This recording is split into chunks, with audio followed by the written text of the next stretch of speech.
9th standard chapter 5 coordinate geometry la exercise 5.5 la third sum என்ன கொடுத்திருக்காங்கன்னு பாத்தீங்கன்னா find the length of the median through A of a triangle whose vertices அப்படினு சொல்லிட்டு கொடுத்திருக்காங்க. அதாவது triangleனாலே நமக்கு மூணு vertices இருக்கும். அதாவது மூன்று முனைகள் உச்சிகள் அப்படினு சொல்லிட்டு சொல்லலாம். இப்போ A வழியா போகக்கூடிய ஒரு லைனோட லென்த்தை கண்டுபிடிக்கணும். அந்த லைன் எப்படி இருக்குதுன்னு சொல்றாங்கன்னு பாத்தீங்கன்னா இந்த வார்த்தை முக்கியம். அதாவது மீடியன். தமிழ் மீடியம் பாத்தீங்கன்னா A வழியாக செல்லக்கூடிய நடுக்கோடு அப்படின்ற வார்த்தை வந்ததுன்னா மீடியன் அப்படின்னு வந்ததுன்னா மிட் பாயிண்ட் ஃபார்முலாவை யூஸ் பண்ணணும். தமிழ் மீடியம் பார்த்தீங்கன்னா நடுப்புள்ளி.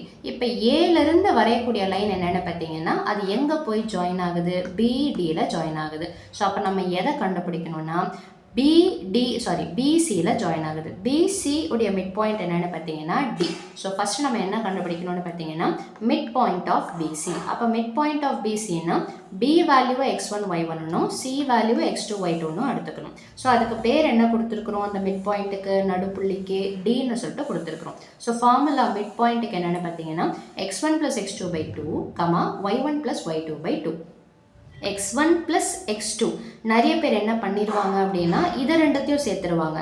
எக்ஸ்ன்னா எக்ஸோட தான் சேர்க்கணும். ஸோ அப்போ இருக்கிற சிம்பிள் இங்கே ஃபார்முலாவில் ப்ளஸ்ன்னு இருக்கிறதுனால இங்கே என்ன ஒரிஜினல் சிம்பிள் இருக்குதோ அதை அப்படியே எடுத்துக்கணும். அப்போ 1 எதுவும் சிம்பிள் இல்லைன்னா ப்ளஸ்ன்னு சொல்லிட்டு அர்த்தம். ஸோ 1 + 5/2 x1 + x2 / 2க்கு அடுத்தது y1 + y2 -1 + 1/2. நெக்ஸ்ட் ஸ்டெப் என்ன வரும், இப்போ இந்த 1 + 5 ஆட் பண்ணால் 6/2. ஸோ ப்ராக்கெட்டில் போடுங்க பாயிண்ட்னாலே -1 + 1னா 0/2. 2வையும் 6ஐயும் டிவைட் பண்ணால் என்ன தான் வரும்னு பார்த்தீங்கன்னா 3. இதை நிறைய பேர் 2ன்னு போட்டுருவீங்க, 1ன்னு போட்டுருவீங்க. எப்போவுமே நல்லா தெரிஞ்சுக்கோங்க, 0 மேலே வந்து கீழே எந்த நம்பர் வந்தாலுமே ஆன்சர் என்ன தான் வரும்னு பார்த்தீங்கன்னா 0 தான் வரும். நம்மளோட சேனலில் பார்த்தீங்கன்னா மேக்ஸோட பேசிக்ஸ் கான்செப்ட்ஸ் நிறையவே அப்லோட் பண்ணியிருக்கிறோம்.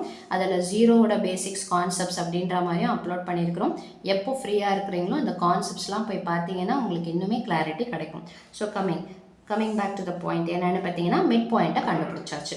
இப்போ என்ன கேட்குறாங்க, ஏடின்ற லென்த்தை நம்ம கண்டுபிடிக்கணும், நீளத்தை அதோடைய நம்ம அதை கண்டுபிடிக்கணும். ஸோ அதாவது நீளம் எப்படி கண்டுபிடிக்கிறது, ஏ பாயிண்ட்டை x1 y1ன்னு வச்சுக்கோங்க, கண்டுபிடிச்ச டி பாயிண்ட்டை x2 y2. இந்த டிஸ்டன்ஸ் ஃபார்முலா தொலைவு கண்டுபிடிக்கணும்னு போது என்ன ஃபார்முலா வரும் அப்படின்னு பார்த்தீங்கன்னா length of AD is equal to √x2 - x1 the whole square + y2 - y1 the whole square. எது x1 y1 எது x2 y2ன்னு டிட்டர்மைன் பண்ணிக்கோங்க. ஸோ உங்களோட சாய்ஸ் தான், நம்ம எது வேணாலும் மாற்றிக்கலாம். கண்டிப்பாக ஃபைனல் ஆன்சர் கரெக்டாக வந்துடும். இப்போது இது x1 y1 இது x2 y2. ஸோ இதை எப்படி போடணும்னா இங்கே ஃபார்முலாவில் மைனஸ்லாம் வரதுனால x2வை தான் நீங்கள் ஃபஸ்ட்டு எடுத்து எழுதணும். x1 எழுதும்போது அல்லது y1 எழுதும்போது என்ன சிம்பிள் இருக்குதோ அதை அப்படியே மாற்றி போட்டுடணும்.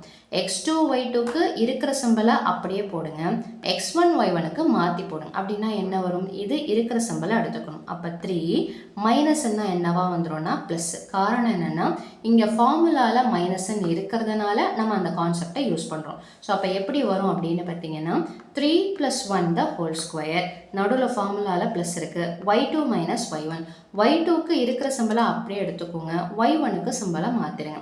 அப்போ 0 - 3 the whole square. ஸோ அப்போ 3 + 1னா என்ன வந்துடும்னு பார்த்தீங்கன்னா 4 ஸ்கொயர். அதே மாதிரி 0 - 3னா -3 the whole square. So 4 square பண்ணிங்கன்னா 16, மைனஸ் ஸ்கொயர் பண்ணால் கண்டிப்பாக ரூட்டுக்குள்ளே நெகட்டிவ் வரதுக்கு வாய்ப்பே கிடையாது.